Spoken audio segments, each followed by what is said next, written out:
माँ प्लीज जल्दी करो ना, मुझे इंटरव्यू के लिए देर हो रही है। आई बाबा, इतनी बड़ी कंपनी में इंटरव्यू देने जा रही है, दही शक्कर तो खा ले बेटा। हाँ माँ, खिला दो और भगवान से प्रार्थना करो कि मेरा सिलेक्शन हो जाए। आरपी बहुत बड़ी कंपनी है माँ, एक बार वहाँ जॉब लग जाए ना तो मेरी जिंदगी सेट हो जाएगी। जरूर हो जाएगी, मेरी बेटी है ही होशियार। रोशनी पढ़ाई करके जॉब की सर्च में होती है। कई जगहों पर उसका सिलेक्शन भी हो जाता है, लेकिन उसका मन तो आरपी कंपनी में ही अटका था। रोशनी कैब करके पहुंचती है और कंपनी की बड़ी सी बिल्डिंग को ऊपर से नीचे तक निहारती है। हाय, कितनी बड़ी बिल्डिंग है, बाहर से इतनी शानदार है तो अंदर से कैसी होगी। भगवान प्लीज प्लीज प्लीज मेरी सुन लो और मुझे इस कंपनी में जॉब दिला दो। रोशनी बेहद पॉश ऑफिस के रिसेप्शन एरिया में बैठी अपनी बारी का इंतजार कर रही है। मिस रोशनी शर्मा, आप अंदर जाइए प्लीज। रोशनी सधे कदमों से अंदर जाती है। मैं आई कम इन सर? रोशनी की मीठी दिलकश आवाज सुनकर कुणाल सिर उठाकर उसकी तरफ देखता है। Yes yes please. रोशनी की आकर्षक पर्सनालिटी और दिलकश आवाज कुछ पल में ही कुणाल पर जादू सा कर देती है। इसका रेज्यूमे चेक करके कुछ सवाल पूछकर कुणाल इंटरव्यू खत्म करता है। अगले ही दिन रोशनी को फोन आता है कि उसका सिलेक्शन हो गया। माँ, मेरा सपना पूरा हो गया माँ, मुझे आरपी कंपनी में जॉब मिल गई। यस! घर में सब बहुत खुश होते हैं और अगले ही दिन से रोशनी ऑफिस जाने लगती है। 6 महीने के छोटे से पीरियड में रोशनी का एक प्रमोशन भी हो जाता है, क्योंकि कुणाल रोशनी में कुछ ज्यादा ही इंटरेस्ट लेने लगता है और उसको बाकियों से ज्यादा इंपॉर्टेंस देता है।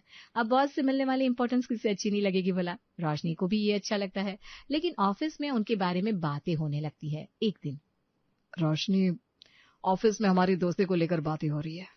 ये बातें गलत तरीके से प्रोजेक्ट है और तुम्हें बदनामी का सामना करना पड़े, इसके पहले हमें कुछ करना होगा। मैं तुम्हें पसंद करता हूँ और तुमसे शादी करना चाहता हूँ, तुम्हारा क्या ख्याल है? जवाब में रोशनी शर्मा जाती है। कुणाल को इसका जवाब मिल जाता है। दोनों अपने अपने परिवार में बात करते हैं और सबकी रजामंदी से उनकी शादी हो जाती है।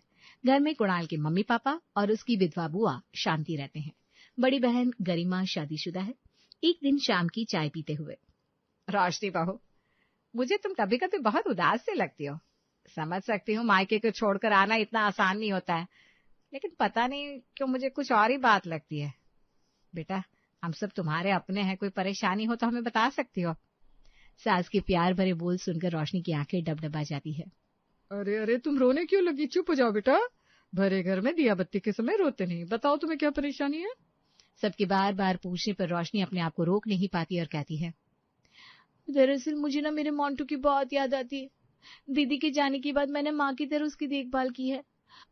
वो भी मुझसे बहुत अटैच है, बस उसके बारे में सोचकर मन उदास हो जाता है। याद तो जरूर आती होगी बेटा, लेकिन फिक्र मत करो, बच्चे जल्दी ही एडजस्ट कर लेते हैं।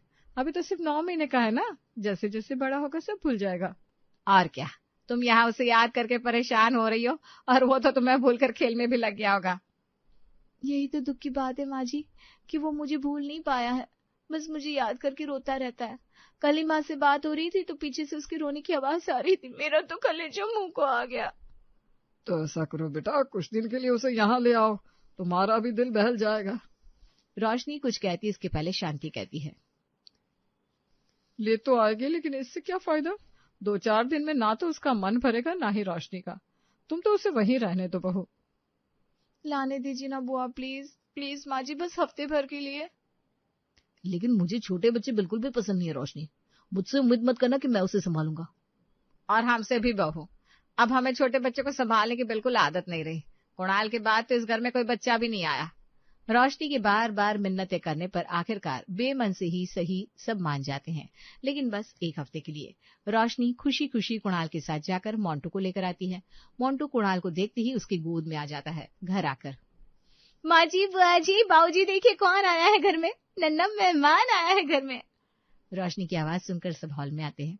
सबकी तरफ सहमी नजरों से देखता रुई की तरह सफेद और गोलू मोलू सा मोंटू सबका ध्यान अपनी ओर खींच लेता है। माँ जी, देखिए तो मोंटू कुणाल जी की गोद में कितना कंफर्टेबल है। वैसे तो ये शैतान इतनी जल्दी किसी के पास जाता नहीं। कुणाल मोंटू को सोफे पर बिठा देता है। मोंटू चारों ओर बड़ी बड़ी आंखों से टुकुर टुकुर देखता है। कितना प्यारा बच्चा है। सुरेश जी प्यार से मोंटू को गोद में उठा लेते हैं। उसी समय मोंटू सुसु कर देता है। अरे छी छी छी, सुसु कर दे। अरे बहुत जल्दी से ले जाओ इसे यहाँ से। अरे इतना क्यों चिढ़ रही हो राधा, छोटा सा बच्चा ही तो है, इसे क्या समझता है। इसे नहीं समझता, लेकिन आपको तो समझता है ना। आप उसे क्यों उठाने गए? देखा सुसु कर दिया ना आप पर। अब जाओ जल्दी कपड़े बदलो और इन कपड़ों को अलग थलग रखना। तुम भी ना राधा। क्या तुम भी ना राधा? अच्छा है शांति बहन जी यहाँ नहीं थी, देख लेती तो बातें सुना सुना कर आसमान उठा लेती। मेरी तो शामत आती, तुम्हें भी नहीं छोड़ती। रोशनी मोंटू को लेकर अपने कमरे में जाती है। रात को खाने के टेबल पर रोशनी मोंटू को बहलाकर खाना खिलाती है। आप लोगों को पता है मोंटू कितना प्यारा बच्चा है, जल्दी से खाना फिनिश कर लेता है ना? ये देखो मोंटू, ये वाइट नाना जी का, ये बड़ी नानी जी का, ये छोटी नानी जी को और ये मासा जी का। रोशनी जिसकी तरफ इशारा करती है उसकी तरफ देखकर मोंटू एक प्यारी सी मुस्कान देता है। शांति को छोड़कर बाकी सबके चेहरे पर हंसी आ जाती है। कमरे में आकर रोशनी मोंटू को सुलाती है। पता नहीं आज ऐसा क्यों लग रहा है जैसे खाना कुछ ज्यादा ही खा लिया। खाने में इंटरेस्ट भी आ रहा था। वैसे ये मोंटू कहाँ सोएगा? कहाँ सोएगा मतलब? यही हमारे बीच में। यहाँ हमारे बीच में? हाँ जी, यहाँ हमारे बीच में। अरे no, that's not fair. Try to understand Kunal, उसे कहाँ सुलाएंगे फिर? छोटा सा बच्चा है ये। मोंटू यहीं सोएगा, मैंने कह दिया तो कह दिया। जो हुक्म मेरे आका, हम तो अब आपके गुलाम है जी, जैसा आप चाहेंगे वैसा ही होगा रानी साहिबा। रोशनी मोंटू को बीच में सुला लेती है। उसे तो आदत होती है, लेकिन कुणाल रात भर इसी चिंता में सो नहीं पाता, कहीं मोंटू को उसका धक्का ना लग जाए। शांति राधा से कहती है, खाने की टेबल पर बाकी सबके साथ तू भी दांत फाड़ कर हंस रही थी ना? मेरी बात सुन ले, ये तेरी बहू दिखती है उतनी सीधी है नहीं। उसकी पूरी प्लानिंग है इस बच्चे को यहीं पर रखने की। अरे उसकी मरी हुई बहन के बच्चे की जिम्मेदारी हम क्यों ले भला? दहेज मिलाई है क्या? ऐसी बात नहीं होगी बहन जी। चाहे जो बात हो, तू उस बच्चे से दूर रहना। उसकी मासूमियत से तेरा दिल पिघल जाएगा। वैसे बच्चा है बहुत प्यारा। राधा, ओ राधा, ठाकुर जी की सेवा का समय हो गया है, तैयारी हो गई है ना? अरे बहन जी, सब मंदिर में ही रख दिया है। ठीक है, अब मैं सेवा शुरू करती हूँ, मुझे एकदम शांति चाहिए। जी जी, आप शुरू कीजिए। राधा और शांति का ये रोज का रूटीन था। शांति ठाकुर जी की दिल से सेवा करती थी और इसमें उन्हें कोई रुकावट पसंद नहीं थी। थोड़ी देर बाद रोशनी मोंटू को लेकर नीचे आती है और उसे हॉल में बिठाकर उसका दूध बनाने किचन में जाती है। मोंटू क्रॉल करते हुए मंदिर तक पहुंचता है। राधा भाग कर जाती है और मोंटू को उठा लेती है। रोशनी, इसे संभालो ना, मंदिर तक पहुंच गया था। वो तो अच्छा है कि बहन जी का ध्यान नहीं गया, वरना टहल का मच जाता घर में। जी, आगे से ध्यान रखूंगी माँ जी। रोशनी कह तो देती है, लेकिन मन में सोचती है इतना छोटा बच्चा क्या ही कर लेगा। शाम को, रोशनी बेटा, मोंटू को तैयार कर दो, मैं उसे घुमा कर लाता हूँ। घर में बोर हो गया होगा बेचारा। सुरेश जी को छोटे बच्चों से बेहद लगाव होता है, इसलिए बाकी सबकी तरह वे मोंटू को इग्नोर नहीं कर पाते। वे उसे बाहर लेकर जाते हैं। बाहर से आकर, भाई रोशनी, तुम्हारा वांझा तो हीरो है, हीरो। जैसे ही मैं इसे अपने साथ लेकर नुक्कड़ तक गया, बच्चों ने तो मुझे ही घेर लिया और यह शैतान भी उनके साथ मस्ती करने लगा। ये ऐसा ही है बाबूजी, सबको अपना बना लेता है। इसके आगे तो सुनो, जब मैं अपनी मित्र मंडली में इसे लेकर गया तो वहां भी सबका दिल जीत लिया। अब तो जब तक ये यहाँ है मैं इसे रोज अपने साथ लेकर जाऊंगा भाई। राधा ने सुरेश जी को काफी दिनों बाद इतना खुश और संतुष्ट देखा था। उन्हें भी खुशी होती है, लेकिन वो जताती नहीं। कुणाल ऑफिस से आता है तब मोंटू अपने खिलौनों से खेल रहा था। कुणाल को देखते ही वो क्रॉल करते हुए उसके पास जाता है तो कुणाल उसे झट से गोद में उठा लेता है। वाह जी वाह, देखो तो कल तक तो इससे छोटे बच्चों से नफरत थी और अब इस पराये बच्चे पर कितना प्यार उड़ेल रहा है। इसे छोड़, जाकर कपड़े बदल पहले। कुणाल मोंटू को नीचे रखकर चला जाता है। रात को सोते समय नींद में मोंटू अपना हाथ कुणाल के ऊपर रख देता है। कुणाल को बहुत अच्छा लगता है और वो उसकी तरफ करवट लेकर सोता है। नींद में सोए हुए मासूम मोंटू पर कुणाल को बहुत प्यार आता है। दूसरे दिन सुबह रोशनी मोंटू को सोफे पर बिठाती है। मोंटू, मेरा प्यारा बच्चा, इधर ही बैठना, हाँ, कहीं जाना नहीं। रोशनी जानबूझकर ऐसा करती है। उसे अच्छे से पता था कि मोंटू मंदिर में जरूर जाएगा। शांति मंदिर में आरती कर रही होती है, तभी मोंटू फिर से चुपचाप वहां जाकर शांति के बाजू में बैठ जाता है और ताली बजाकर अपनी टूटी फूटी बोली में शांति की तरह आरती गाता है। उसकी ये हरकत देखकर शांति को उस पर गुस्से की बजाय प्यार आ जाता है। अरे ये शैतान फिर से यहाँ गया। बहन जी, मैंने रोशनी को जताया भी था, लेकिन कोई बात नहीं, मैं बिल्कुल गुस्सा नहीं हूँ। तुझे बताओ राधा, मुझे तो ऐसा लगा मानो स्वयं ठाकुर जी मेरे बाजू में बैठे हो। मेरे तो रोंगटे खड़े हो गए। अब से ये जब तक यहाँ है, इसे यहाँ आने से रोकना मत। शाम को सुरेश जी फिर से मोंटू को लेकर बाहर जाते हैं और खुशी खुशी घर आते हैं। अब अनजाने में सब किसी न किसी बहाने से मोंटू के पास रहने के बहाने ढूंढने लगते हैं और उसके साथ खेलते हैं।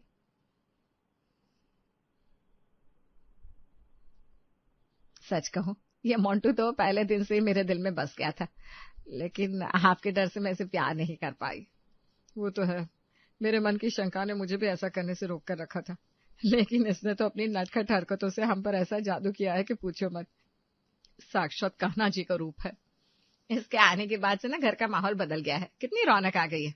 लेकिन अब जब ये चला जाएगा तो पूरे घर को फिर सुनसान कर देगा। आपको बताओ बहन जी, कुणाल के बाबूजी ने 2 दिन से बीपी की गोली भी नहीं ली है।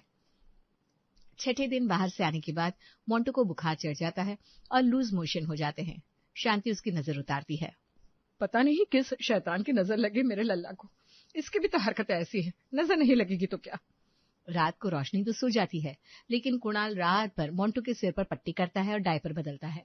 मोंटू को कंधे पर उठाकर घूमते हुए कहता है, पता नहीं मैं इसके लिए इतना क्यों कर रहा हूँ, मेरा दिल इसके लिए इतना टूटता क्यों है। इसके आने के पहले तो मैं बच्चों को अपने पास फटकने तक नहीं देता था, और आज इस पराये बच्चे के डायपर बदलने में भी मुझे घिन नहीं आ रही। कल ये चला जाएगा तब। कुणाल की आंखें कब भर आती है उसे पता ही नहीं चलता। कंबल की आड़ से रोशनी ये सब दिखती है। अगले दिन मोंटू का बुखार उतर जाता है। रोशनी और कुणाल उसे बाहर घुमाने ले जाते हैं। कल मोंटू चला जाएगा तो घर काटने को दौड़ेगा। मेरा तो ठाकुर जी की सेवा में मन ही नहीं लगेगा। रोज मेरे बाजू में आकर बैठ जाता था नटखट। मुझे तो उसमें मेरे कुणाल की ही छवि नजर आती है। मेरा कुणाल भी बिल्कुल ऐसा ही तो था, नटखट, सबका ऐसे ही मन मोह लेता था। उसके तो जाने के विचार से ही घबराहट हो रही है। सही कह रही हो राधा, मुझे भी बिल्कुल कुणाल की तरह लगता है। वो भी मंदिर में मेरे बाजू में आकर ऐसे ही बैठता था ना बचपन में। अगर आप लोग बुरा न मानो तो मेरा ये सोचना है कि अब जब सबको वो पसंद ही है तो इस दुनिया में अकेला है, क्यों ना हम उसे हमेशा के लिए अपने पास रख लें। हम भी यही चाहते हैं। हाँ हाँ बिल्कुल। तो फिर मैं रोशनी और कुणाल से इस बारे में बात करूंगा। आज मत करिए, कल गरिमा बिटिया आ रही है ना, तो हम कल सबको साथ में बिठाकर बात करेंगे। सबको सुझाव अच्छा लगता है। दूसरे दिन गरिमा अपने बच्चों के साथ मायके आती है। हाय, कितना गोलू मोलू बच्चा है। तुम्हारी शादी में देखा था इसे, छोटी सी शेरवानी पहनकर कितना क्यूट दिख रहा था। हाँ दीदी, प्यारा है ना। प्यारा? बहुत प्यारा है। तुम्हारी दीदी ऐसी दिखती थी क्या? मतलब ये तुम्हारी दीदी पर गया है कि जीजाजी पर?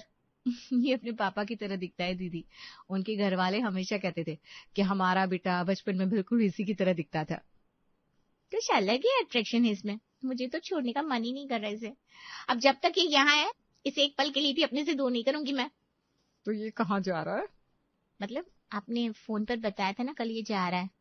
हाँ, लेकिन हमने सोचा है कि अब ये यहीं रहेगा हमेशा के लिए। रोशनी और कुणाल को भी ये बात अभी पता चलती है। खुशी के मारे उन दोनों की आंखों में आंसू आ जाते हैं, लेकिन इस बात को सुनकर गरिमा गुस्से से आग बबूला हो जाती है और मोंटू को तुरंत नीचे रख देती है। कि कैसी बेवकूफी वाली बात सोची आप लोगों ने? इतना बड़ा फैसला बिना सोचे समझे कैसे ले सकते हैं आप? 4 दिन में इस बच्चे ने ऐसा क्या कर दिया कि आप लोगों की मती मारी गई? अरे ऐसा भी हमने क्या किया है गरिमा जो तुम इतना गुस्सा हो गई? क्या किया है सच में पापा? ये आप पूछ रहे हैं मुझसे? आप जो कभी इतने स्ट्रिक्ट और सिद्धांतवादी थे कि अपने परिवार पर उठी एक उंगली भी बर्दाश्त नहीं कर सकते थे, अब इस पराये बच्चे को घर में रखते समय आपके सिद्धांत हवाओगे? अपनी जबान को लगाम दो गरिमा, पापा है वो तुम्हारे।